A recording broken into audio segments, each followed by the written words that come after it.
Welcome to Jim Snedeker Music. This is part 7 of my 10-lesson curriculum for beginning guitar players. Today, we want to look at 2 scales to learn to love guitar playing. They are G major and G major pentatonic. So let's pick up our guitars and go through this together slowly. Let's start with the G major scale.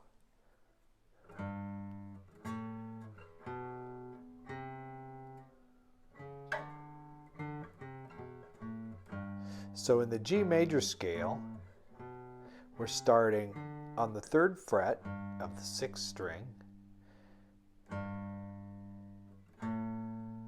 So G, A, B, C, D, E, F sharp, G.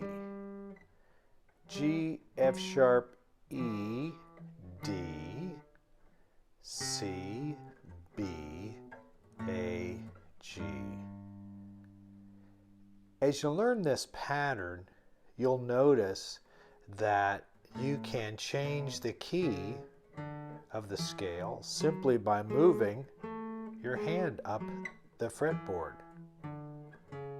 We just played the scale of A, but it was the same shape, the same pattern that we played the scale of G. Okay? That's the G major scale. Let me play the G major pentatonic scale for you. Penta meaning 5. We just have 5 notes. G, A, B, D, E, G, A, B, C, D, G. Coming down, G, D, C, B, A, G, E, D, B, A, and G. That's the G major pentatonic scale. Why you want to learn it is it's advantageous in the same way you can move it up and down the neck when you're playing songs in other keys. This pattern goes right with you, but it's sounding now in a different key. That's the advantage of learning just 2 scales. Just these 2 scales moved up and down the neck can help you play along with songs in other keys. So again, we have the G major scale,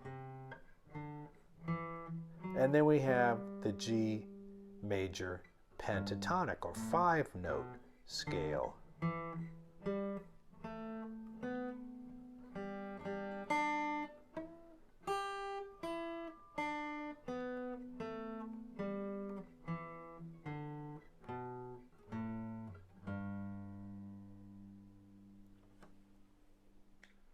Lastly, in this lesson, let's take a look at some intervals. The intervals we're going to cover are pretty introductory, they're pretty basic, and they also happen to exist in most popular music. The first one we'll take a look at is the major third.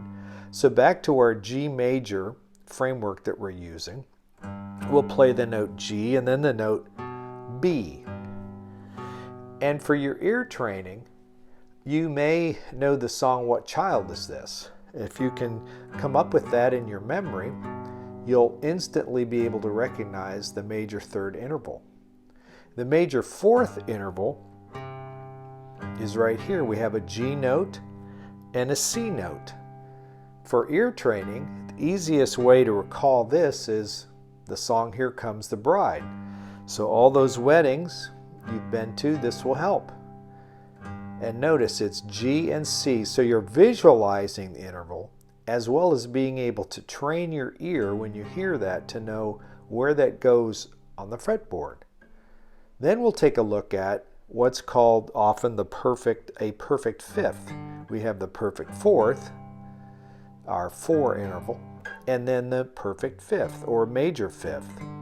This interval, G to D, that 5 spaces, that fifth, that interval belongs into almost every song you can think of. There is a fifth away from the root is somewhere in that harmonic structure, as also is most probably a perfect fourth. So these intervals just allow you a way to begin to train your ear and then to be able to visualize the interval that you're hearing so that you can play what you hear. So as we wrap things up here for another video lesson, I want to thank you again for your support for Jim Snedeker Music. Feel free to leave me a comment, good or bad. It's how I learn, make these better. If you are benefiting, I hope you'll subscribe, leave me a thumbs up. Just as we close here, I thought I'd remind you that the link that accompanies, in the video description, the link that accompanies this lesson, it's a blog post that is actually the verbiage and the text for this message. So these two things work together to hopefully give you the best overall experience. And thanks again. See you next time.